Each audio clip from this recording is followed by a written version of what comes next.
Here's a brief but annoying message to let you know that you could have first heard this episode 9 months ago if you were a subscriber to our Iron Filing Society Patreon offering. For the price of a pint and a St Clement's each month, you can get up to 4 episodes a week, 9 months before the rest of the world gets them.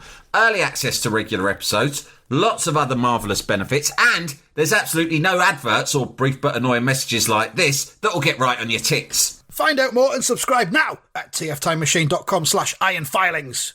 Here we go, here we go, here we go, here we go, this is it! This is Top Flight Time Machine. I am Andy Hot Potty Dawson. Pow. I'm Sam Nifty Delaney, so what? Surely this has to be the final episode of the Magic Porridge Pot Odyssey. We said that last time, but it wasn't. There's only something like 14 pages left in the book. Surely we can finish it off this time. Surely! Just a bit of a update on where we were up to. The Magic Porridge Pot, of course, was given to the little girl by the old woman in the woods. If you want porridge, you just say, cook, little pot, cook, and it spews out porridge. You've got to say, stop, little pot, stop, in order for it to stop. The little girl has gone out for a walk in the woods again, probably to walk off all the porridge she's been eating. Her idiot widow mother has decided to treat herself to a bit of porridge. And it's not often you would call a widow an idiot. No, not at all. Not at all. So this is a very widow. extreme case. We never actually talked about the attractiveness of this widow, but perhaps that's a sidetrack. Did we not? I can't remember what she looks like because you've got the copy of the book. Can you show me the widow? We were talking about her headscarf, weren't we? Because I said there was that. Can you show me the widow? Show you the widow. It's the widow looking surprised. Yeah, she's pretty fit. Yeah, exactly. So yeah, she's got a bit of a Hattie Jakes kind of vibe going on, which I'm into. Yeah, me too. So, yeah. Oh, doctor, can't you see? I'd like to be wooed. You can be as wooed as you like with me. So she's activated the pot, and the porridge has come out, and she doesn't know how to stop it, and it's gone on, and it's flooded the streets. The little mouse that we saw earlier on is there in his boat, sailing about in a lake of porridge. There's a man up next to his windmill who's shaking his fist because he's livid. Fuck's his windmill's sake! going to be drowned. And people are standing on the town square statue, and there's a little cat there who's lapping away at the porridge. There's a fella sailing about in a barrel with a stick, and it just says, soon all the houses in the street were full of porridge, and still the little pot went on cooking more and more porridge. Whoa, hang on. The next page says the same thing. What, they doubled The text up? on the next page is exactly the same. Soon, nearly all this... Oh, no, hang on. What? What the hell's going on? I feel like you've lost control of the magic porridge pot. Page 36. Soon all the houses in the street were full of porridge, and still the little pot went on cooking more and more porridge. Page 38. Soon nearly all the streets in the town were full of porridge. Oh, right. We've gone from houses in the street to streets in the town. All the streets in the town. Sorry, my apologies. Expanding. And then you can see a kind of a wider shot. It's mad. It reminds me of those floods that took place in... Well, there's floods every year, isn't there? But there was a particularly bad spate of them in about 2007, 2008. And, you know, you just see everyone... There's always what are the news imagery? There's sort of an established set of tropes now for flooding, isn't there? So there'll always be a bloke who looks a bit like he enjoys playing and watching rugby in shorts and a rugby top, up to his waist, drinking a pint of bitter outside a pub and raising a glass to the BBC camera as if saying, I'm just a classic British eccentric. Won't let a bit of flooding get between me and my pint of ale. I'm not going to be beaten by the flood. My grandfather wasn't beaten by the Nazis, and I won't be beaten by this bloody water. That's probably a result of the EU anyway. Yeah. I'm not being funny, but I feel like the sort of people who are really up for resisting floods and all that sort of stuff are also very Brexity. That's just, I don't, if there was a Venn diagram, do you know what I mean? And there's often people in rowing boats, isn't there? Or like makeshift rowing boats. There will be some of that going on, yeah. Yeah. There's often people drinking pints. You'll see you'll see footage of someone trying to drive a car through it before it gets too deep, and obviously them getting stuck and then having to get out. And everyone's like, and you always imagine someone like Sue Barker or Claire Balding commentating on it. I mean, they don't, but they probably will. There'll probably be a clip show at some point where it's just like... today at the flood. No one likes a flood, but we cannot deny that when a town or city, but especially a town, because they're more palatable than cities, let's be honest, or village... when they do flood, it brings out the ruddy best in British eccentricity and community. Yeah, they love it. They love it, don't they? I bet Clarkson loves a good flood, a good British flood. Yeah, as long as it doesn't come to my bloody door. Yeah. Luckily, I'll go down to the town and muck in. And get involved and with help out. But luckily, I got a high-tech anti-flood house built some years ago. When I did the Amazon deal, I built myself an anti-flood compound in the Cotswolds. No water can get in or out. Yeah. So there we are. All the streets in the town are full of porridge. It's a porridge town now. There's no going back, I don't think. All the people from all the houses came out into the streets. No one knew how to stop the little pot from cooking more porridge. It just went on and on, cooking more and more porridge. There's a little bit of the town which doesn't seem to be affected by porridge. He's on a roof. There standing he's on a roof, street. but it is. Oh, it's a cobbled street. It's coming his way though. Yeah, he's pointing at the porridge. Yeah, saying, "Here it comes. Here it comes, everyone." Have you ever read Day of the Triffids? Day of the Triffids. No, I haven't. No. When I was a kid, it was like would have been when I was like at primary school in the infants. Because I remember being like in the infants. It must have been. I'm guessing. I mean, you'll probably Google this and tell me, but I reckon Day of the Triffids, the TV show, was like 1980, something like that. Probably about. That's what I remember it being. Yeah, and I think I was too scared to watch it. Yeah, so I would have been 5, and I remember it being the sort of thing that it spread like wildfire. 1981, so I'd have been 6, and everyone in the playground, and so I'm in infants, right? And I guess what they call now like year 2 or something like that, and it's going around the playground. There's this show on called Day of the Triffids. It's about killer plants, and it's the scariest thing you've ever fucking seen, right? and there's a lot of pretending you'd seen it if you hadn't. Yeah, I've seen it. I'm allowed to fucking watch what I want, right? But I hadn't seen it. But what I had seen, I'd heard lots of fucking scary talk, and I'd seen some trailers on the BBC. It was on the BBC, wasn't it? Yeah. This Thursday. And it was like Vincent Price did the continuity announcements for all TV in the fucking 80s when I was a kid. It'd be like some really scary man. This Thursday on BBC 2, the Triffids are back in Day of the Triffids. And then there'd be a clip, and there'd be something like, oh, fucking hell, the Triffids going to get me blind. Right?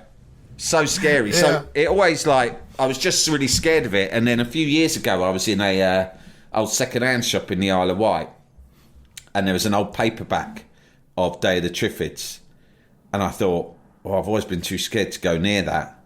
And I thought, no, fuck it, I'm on my holidays. I think I'm a grown man. I was like 44, 45. I thought, I think I'm old enough, big enough, and strong enough now, just about to read Day of the Triffids without having a breakdown. Well, it is astonishingly good. It's one of the best books I've read, but it is also really scary. And the reason I bring it up is that John Wyndham, I think probably when I was reading it like quite a few years ago, I talked about it on the podcast, I'd never read any. So I read that, and then I read, I just became hooked on him. And I'd never really read, sci-fi or anything. But I read about fucking 5 of his books back to back because they were so good. They're, really well written. He's got a lovely, style. And the stories are just fucking amazing. They're mind fucks, right? I think we'd said we were going to dive Day of the Triffids at one point. It's worth it. Ages ago. And the other one, of course, is the Midwich Cuckoos, which they recently adapted that for TV with Keeley Hawes, which I didn't watch. Apparently it was a bit shit. But as the book is astonishingly good. They turned it into a film, didn't they? Village of the Damned. But they're all very diveable stories because it's he writes them very ordinary stories. There's no drama in his writing. Right. They're old-fashioned English, kind of the language he uses and the pacing. It's like you're just reading a nice, pleasant English novel about village life. Gradually, then all of a sudden, something absolutely fucking batshit goes down, right? Yeah. And it's that juxtaposition that fucking throws you nut. And the magic porridge pot, strong John Wyndham vibes, right? Because it reminds me of the Triffids. Because in Day of Triffids, it's like you think it's all right, it's not going to touch us, and then suddenly they're coming closer all the time, and it's spreading, and you've lost control, and you thought you were safe, but you're not fucking safe, because these Triffids, it turns out, can fucking move. So unlike most plants who just stay in their roots, these Triffids have evolved for their roots to be able to basically get up and fucking walk and chase you. It's a bit like COVID in late 2019 when we were all like, look at all these Chinese people locked in their houses. Silly cunts. Yeah. We'll be all right now. It's not going to come over here, is it? Silly cunts. And then, I mean, don't get me wrong, I love a Chinese, but those silly bastards, they've been eating bats. What did I expect? And then it was like... I stick to sweet and sour pork, thanks all the same. Oh, fucking hell, no, I've got COVID. How'd that happen? Yeah, January 2020, one case of COVID was found in a hotel in York. It was like, never mind, it'll go away. They'll stay in their room for a couple of days, it'll be all right. Now look at us. Yeah, they never. But that's true. I remember saying to her, I said to my missus, this is like fucking John Wyndham's story, because it's that sort of things like they always start with that it could never happen here, and then it fucking happens, you know? Yeah. So there it is. There's the fella having a look, because it's the porridge is about. People still say that now about porridge. They read this book and they think, it's just a children's story. It could never happen here. We could never, in 2022, with all the technology, right, we have at our disposal, right, and all the know-how and wisdom, people say, and I hear people saying it all the time. You hear them on phone-ins on LBC and stuff like that. They call up and they go, I'm sorry, but the magic porridge pot is just a child's story and it could never happen here, right? Well, think on, because when you read this story, you're thinking it's just fiction or a fairy tale. It's not. There could be an out-of-control porridge pot at any time. Porridge pots now, you can get them in, it's like slow cookers in John Lewis. They're so technologically advanced. Who's to say that the Russians can, because they hack your home now, don't they? Because there's the Internet of Things. Of course they do. Yeah, so it's really easy. The Russians could hack into your porridge pot and make it go mad, right? And then they go, we flood UK with porridge, stupid bastard English people. Now we see how they like being drowned in their own porridge. Yeah. Totally, you just don't know. And then, how are you going to look at that there? How are you going to stop that when that's in the streets? Mate, how do you switch that off? We haven't got the infrastructure. And actually, I happen to know that when New Labour was still in, they had committed the Home Office under whoever the last Labour Home Secretary was, right? They'd committed billions to an infrastructure specifically designed to combat an outbreak of porridge flooding across the UK. And what did the Tories do? As soon as they came in with their austerity measures, they axed that, right? They axed it. Which now means we are defenceless should the Soviets, and yes, I still call Russia the Soviets, because as far as I'm concerned, they still are, right? They still are. The Soviets will hack in to our slow cookers, our rice cookers, our porridge pots, and, dare I say it, even our air fryers, right? And flood this country with all sorts of different foodstuffs, and we will be completely defenceless. The government used to run a porridge pot simulation every, I think it was every 3 years. Yeah, back in the day. They haven't, just to map out what would happen. They haven't done one. We used to do it at school. Do you remember? In the 80s, even Thatcher had us doing it at school, drills. Yeah. You have to get up and stand on your desk, wouldn't you? Yeah. And they haven't done it. They haven't done a simulation since 2011. Yeah. So well, that's the thing. Happen, and we're they're leaving us exposed, and none of us know or care until it happens. And the PPE, they haven't got any of that porridge prevention equipment. There's none of that in stock. They'll be scrambling to get that, won't they? They'll be scrambling to buy it from Turkey. Now we're out of the EU, it'll make it really difficult to get access to any expensive. of it. Yeah. I mean, be careful. Be careful. Listen to this story. I'm not saying throw out your Pay porridge pot, attention. by the way. Enjoy your porridge, keep your porridge pot, but just fucking make sure that your home is sort of protected. Keep an eye on the fucker. Jalapeño. Jalapeño. So there it is. The people in the town began to think that soon all the world would be filled with porridge. Look at them. Yeah. All the world. Look, one of them he's got My up a ladder God. to talk to a woman who's in a high building. He's pointing. He's literally She's going trapped. to, I tell you what, I wouldn't be half surprised if the whole world got swamped in this shit. He said, "Can I come in there? Because you're upstairs, and I think you're good for a while. I don't can think the come down porridge this is ladder gonna and get this high. porridge for us to eat.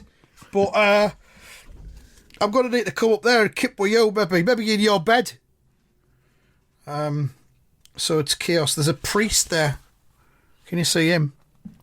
Yeah, the priest outside the is church. fucking, He doesn't know where's what the your fuck's God going now, on. mate? Where is your what God are you now? gonna do? Exactly. Yeah. He's thinking, fuck it, I don't know, I'm questioning everything here. Surely Yeah. a God would, if there was a kind, benevolent God, like the sort that I've been worshipping my whole life, Yeah. would he truly have allowed this to happen? Wouldn't let this happen. Is it a test? No. Is it a sign? I don't know. I think I might renounce my faith. That's what he's thinking. Maybe it's just time to turn to Satan. So there Maybe we I've have bet a lot with Satan, I don't know. But then, here she comes. The little Uh-oh. girl returns from She's- the woods. She's like, what the fuck's been happening here then? Yeah. I've only been gone half an hour. Look at the state of this. She says, it says, just as the porridge was reaching the last house in town, the little girl came back from her walk. And the two mice that we've got now are floating about in a cup and saucer in the porridge, right on the outskirts of town. She's just coming back in from the woods, and she looks a bit startled at what's happening. I'm not surprised either. So over the page, and we'll see what happens next. Page 46. It says, at first, she could not tell what had happened to the town. Well, I mean, you wouldn't, would you? That's nobody Whoa. expected this. What's happened here? Oh, Yeah. it looks like there's just loads of porridge, but that can't be right. It doesn't make sense. There's a mother holding the pot, which is still spilling porridge everywhere. Look at the mother's face. The idiot widow. Yeah, she's like, Fuck's sake. She go, Mum, what did you do? I don't know. I don't think it was my fault. It just started being porridge everywhere. Fuck's sake. But by this point, would she not have just considered smashing the cunt off the floor? Breaking it into a million bits? Do you know what I Might mean? not have had the equipment to do that. No, It's a maybe pretty not. sturdy pot. Well, cobbled streets. I think you could easily drop a porridge pot from quite a height and smash it up. But anyway, at first she could not tell what had happened to the town. Please stop the little pot from cooking any more porridge, cried her mother. No, that's not the line. The fucking line is, stop, little pot, stop. You don't say to it, please stop cooking any more porridge. It's still in the instruction book. So the little girl said, stop, little pot, stop. And then, at last, the little pot did stop cooking porridge.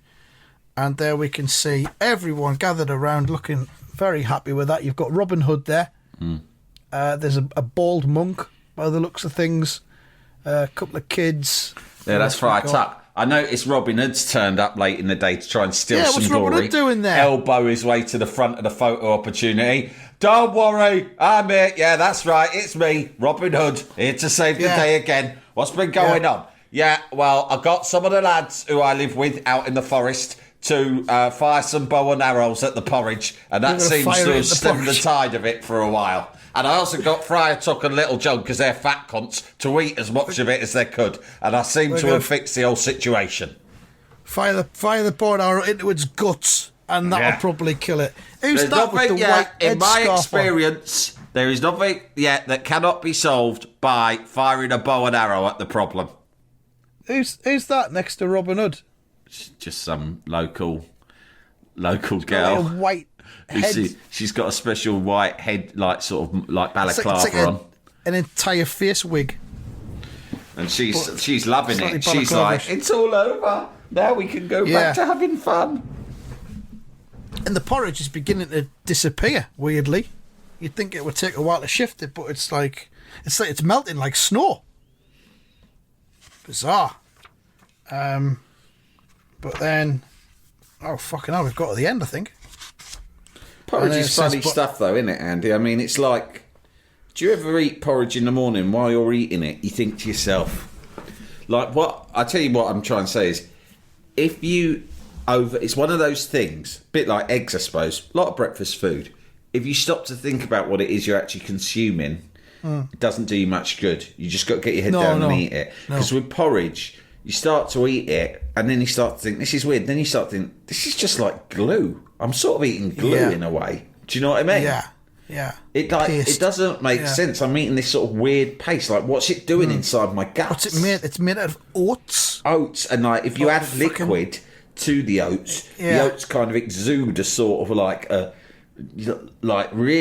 sort of a phlegm. Have we not advanced beyond this now? I know. I do think that. I mean, I have porridge about 2 or 3 times a week. And don't get me wrong, I don't mind having it for breakfast and it feels quite healthy. But while I'm eating it sometimes, I think, yeah, this is sort of like what they ate in olden times. Gruel. Yeah, exactly. You've just got some old dried oats and just put some water on them and now you're eating it. That said... This is what they give prisoners. There's porridge and porridge. The best bowl of porridge I had was probably at that fucking Premier Inn just on the outskirts of Edinburgh last year when we were on tour. And God knows I needed it because the night before I'd been accosted by those car park people. Oh, you had, yeah. So it had been a stressful night.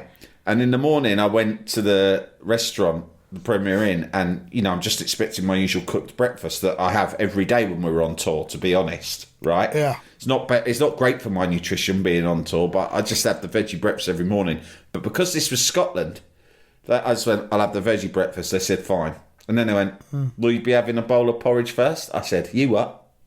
They said, will you have a bowl of porridge first? And I nearly said to them, no, I said I'd have the veggie breakfast.